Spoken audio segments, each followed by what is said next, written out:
नमस्कार UPSC CIC aspirants, welcome to UPSC hub aspirants. जैसा कि हमने अपने पिछली क्लास में देखा था, कंपनी के शासनकाल में आने वाले कुछ एक्ट्स के बारे में हमने देखे थे, चार्टर एक्ट्स के बारे में। और आज की अपनी इस क्लास में हम देखेंगे ब्रिटिश सरकार के शासनकाल में आने वाले कुछ एक्ट के बारे में।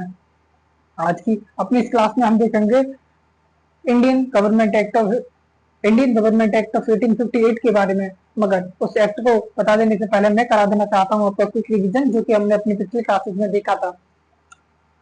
क्योंकि मेरा मानना यह है कि रिवीजन ही वह आधार है जो हमारे प्रिपरेशन को एक नेक्स्ट लेवल पर ले जाता है।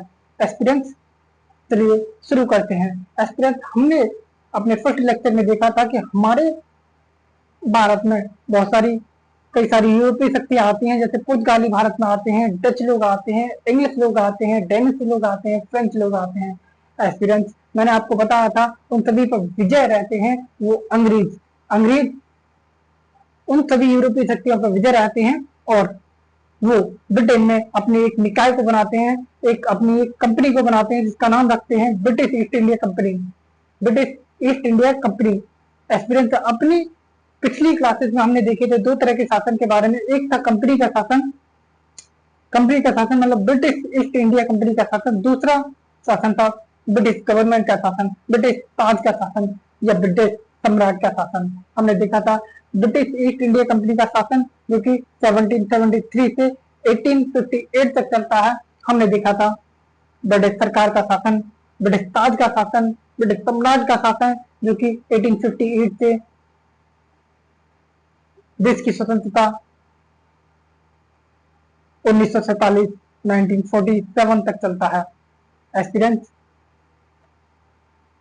और हमने ब्रिटिश सरकार के शासनकाल में आने वाले कुछ एक्ट के बारे में भी पढ़ा था, जैसे कि हमने पढ़ा था रेगुलेटिंग एक्ट, हमने पढ़ा था अमेंडिंग एक्ट ऑफ 1781, हमने पढ़ा था पिक्स इंडिया एक्ट ऑफ 1784, हमने पढ़ा था एक्ट ऑफ 1786 के बारे में, हमने पढ़ा था चार्टर एक्ट ऑफ 1793, हमने पढ़ा था 1813, हमने पढ़ा था चार्टर एक्ट ऑफ 1833 के बारे में पढ़ा था। हमने हमने पढ़ा था चार्टर एक्ट ऑफ 1853 के बारे में।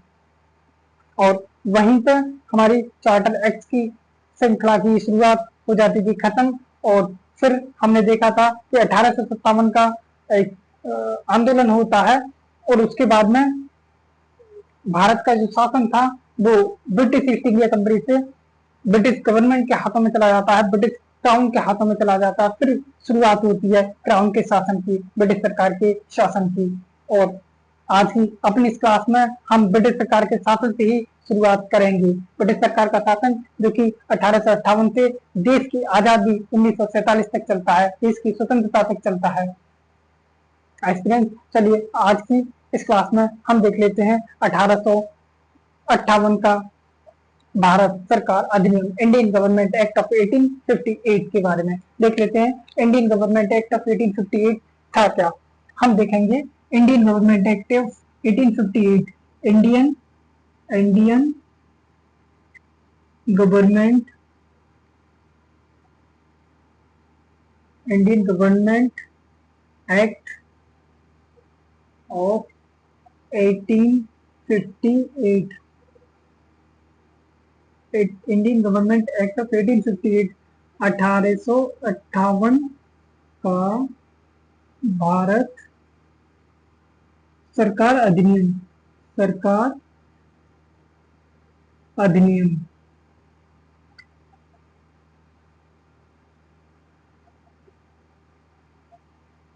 1858 को भारत सरकार अधिनियम। स्टूडेंट्स, 1858 के भारत सरकार अधिनियम को हम एक दूसरे नाम से भी जानते हैं, जिसका नाम है भारत के शासन को अच्छा बनाने वाले अधिनियम। यानी 1858 के अधिनियम को हम भारत के शासन को अच्छा बनाने वाले अधिनियम के नाम से भी जानते हैं। यानी इसके इंडियन गवर्नमेंट एक्ट को हम दूसरे नाम से भी जानते हैं। वो नाम क्या है? भारत के शासन को भारत के शासन को अच्छा बनाने वाला एक्ट, अधिनियम। भारत के शासन को अच्छा बनाने वाला अधिनियम, बनाने वाला अधिनियम।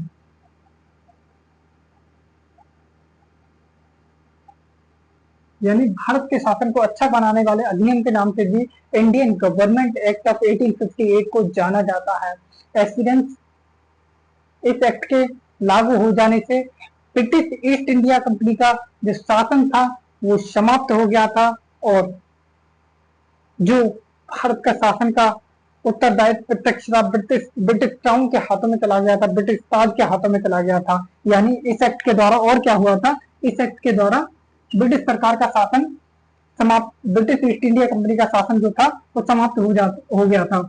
इस एक्ट के द्वारा ब्रिटिश यानी ईस्ट इंडिया कंपनी का शासन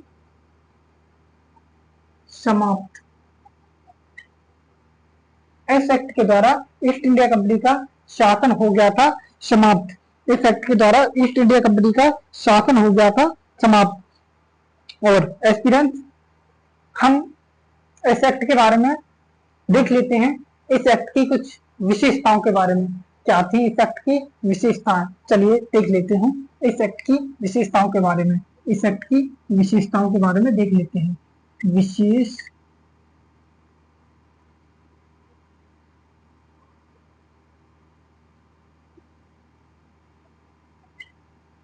इस एक्ट की विशेषताओं के बारे में देख लेते हैं, क्या थी इस एक्ट की विशेषताएं। इस एक्ट की पहली जो विशेषता थी, इस एक्ट की पहली जो विशेषता थी कि भारत का जो गवर्नर, भारत का जो शासन था, भारत का जो शासन था वो सीधे ही महारानी विक्टोरिया के हाथों में चला गया था। इस एक्ट के द्वारा जो भारत का शासन था वो सीधे ही महारानी विक्टोरिया के हाथों में चला गया था। इस एक्ट की फर्स्ट जो विशेषता थी वो ये थी, जो फर्स्ट विशेषता थी, इस एक्ट के द्वारा भारत का शासन, भारत का शासन, जो भारत का शासन था इस एक्ट के द्वारा वो चला गया था महारानी विक्टोरिया के हाथों, विक्टोरिया के अधीन चला गया था वो शासन। यानी भारत का शासन महारानी विक्टोरिया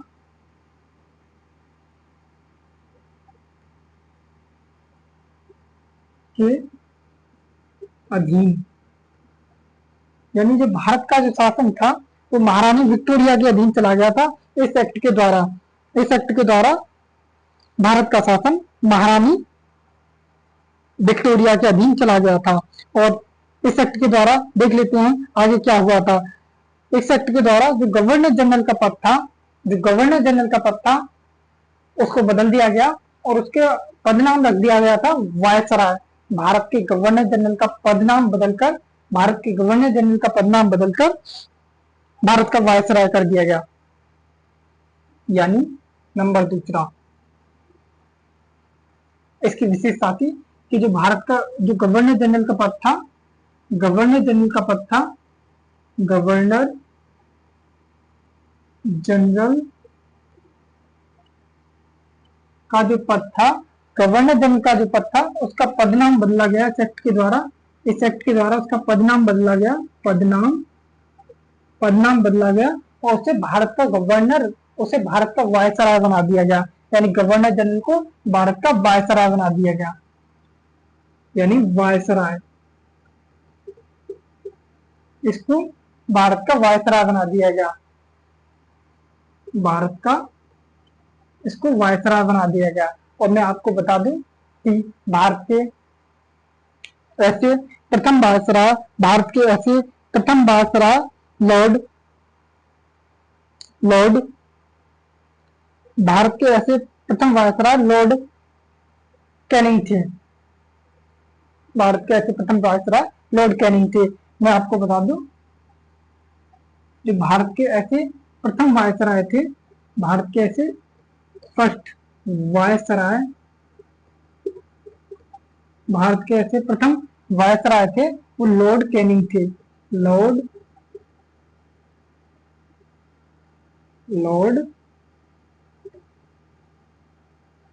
कैनिंग भारत के ऐसे प्रथम वायसराय लॉर्ड कैनिंग थे। एस्पिरेंट्स, आगे देख लेते हैं इस एक्ट की अगली विशेषता के बारे में। इस एक्ट की अगली विशेषता थी कि इस एक्ट के द्वारा जो भारत में द्वैध शासन का प्रावधान चला आ रहा था, जो कि ईस्ट इंडिया एक्ट ऑफ 1784 के द्वारा चलाया गया था। उसमें क्या था कि कंपनी के राजनीतिक और वाणिज्यिक कार्यों को अलग अलग कर दिया गया था। यानी राजनीतिक कार्यों के लिए एक अलग बोर्ड का गठन कर दिया गया था, जिसे नियंत्रक बोर्ड के नाम से जाना जाता है, और जो वाणिज्यिक कार्यों की देखभाल करता था वो निदेशक मंडल के नाम से एक अन्य बोर्ड का गठन कर दिया गया था। निदेशक मंडल के नाम से एक अन्य बोर्ड का गठन कर दिया गया था, जो कि वाणिज्यिक व्यापारिक कार्यों की देखभाल करता था। तो इस एक्ट के द्वारा उस द्वैध शासन की जो व्यवस्था थी उसको खत्म कर दिया गया था। यानी द्वैध शासन की जो व्यवस्था थी इस एक्ट के द्वारा द्वैध शासन द्वैध शासन द्वैध शासन प्रणाली इस एक्ट के द्वारा क्या की गई? समाप्त। इस एक्ट के द्वारा द्वैध शासन प्रणाली जो थी वो समाप्त कर दी गई थी। आइए देख लेते हैं अगली क्या विशेषता थी इस एक्ट की। अगली विशेषता थी इस एक्ट की कि इस एक्ट के द्वारा एक नया पद का सृजन किया गया था, एक नया पद बनाया गया था, वो था भारत सचिव का पद। देख लेते हैं इस एक्ट की अगली विशेषता। अगली विशेषता थी इस एक्ट की कि इस एक्ट के द्वारा एक नए पद का सृजन किया गया था, जो कि भारत सचिव का पद था। नया पद बनाया गया था इस एक्ट के द्वारा, जो कि था भारत सचिव का पद। भारत सचिव भारत सचिव का पद था।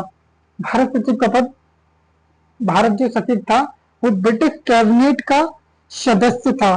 भारत सचिव जो था वो ब्रिटिश कैबिनेट का सदस्य था और ब्रिटिश संसद के प्रति उत्तरदायी था। भारत सचिव जो था वो ब्रिटिश कैबिनेट का सदस्य था और ब्रिटिश संसद के प्रति उत्तरदायी था। ये जो भारत सचिव था, ये जो भारत सचिव था, भारत सचिव ब्रिटिश कैबिनेट का सदस्य था। ब्रिटिश कैबिनेट का सदस्य था और ब्रिटिश संसद के प्रति ये उत्तरदायी था। ब्रिटिश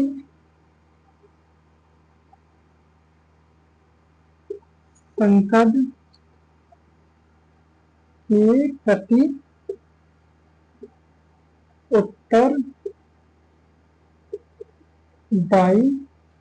ब्रिटिश संसद के प्रति उत्तरदायी था। यानी भारत सचिव का जो पद था ब्रिटिश कैबिनेट का सदस्य था, भारत सचिव, और ब्रिटिश संसद के प्रति उत्तरदायी था। और जो भारत सचिव था उस पर भारतीय प्रशासन की पूर्ण जिम्मेदारी थी। भारत सचिव पर भारतीय प्रशासन की संपूर्ण जिम्मेदारी थी। जो भारत सचिव था उस पर भारत के प्रशासन की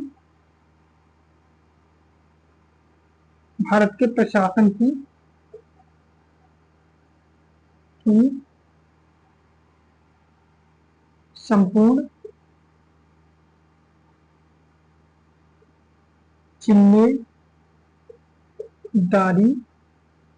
भारत के प्रशासन की संपूर्ण जिम्मेदारी थी। भारत के जो भारत का सचिव का जो नए पद का सृजन किया गया था उसमें भारत के प्रशासन की संपूर्ण जिम्मेदारी थी।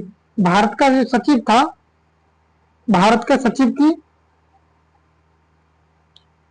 जो भारत सचिव था उसके लिए, उसकी सहायता के लिए 15 सदस्यीय परिषद का गठन किया गया था। भारत सचिव की जो परिषद थी उसके लिए 15 सदस्यीय परिषद का गठन भी किया गया था। जो भारत सचिव की परिषद जो थी वो भारत और ब्रिटेन दोनों में ही मुकदमे मुकदमे चला सकती थी। जो भारत सचिव की जो परिषद थी, भारत सचिव की परिषद, इसकी अगली विशेषता थी भारत सचिव की परिषद। मैंने आपको बताया भारत सचिव की एक 15 भारत सचिव की सहायता के लिए एक 15 सदस्यीय परिषद का गठन किया गया था, और वो परिषद न केवल भारत में मुकदमा चला सकती थी बल्कि ब्रिटेन में भी मुकदमा चला सकती थी। उस पर स्वयं पर भी मुकदमा दायर किया जा सकता था। भारत सचिव की परिषद थी, उस पर भारत में ब्रिटेन में ब्रिटेन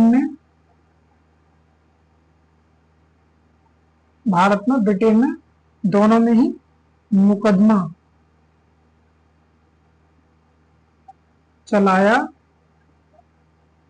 जा सकता, भारत और ब्रिटेन दोनों में ही मुकदमा चलाया जा सकता था। न केवल भारत और ब्रिटेन में मुकदमा चलाया जा सकता था उसका, बल्कि भारत सचिव पे भी मुकदमा चलाया जा सकता था। तो एस्पिरेंट्स, आज की इस क्लास में ये था इंडियन गवर्नमेंट एक्ट ऑफ 1858, और आगे आने वाली क्लासेस में आने वाले परिषद अधिनियमों के बारे में हम चर्चा करेंगे। तो एस्पिरेंट्स, आज की क्लास में यही था। तो आज की चर्चा की शुरुआत करते हैं समाप्त, और लेना चाहूंगा विदाई। धन्यवाद।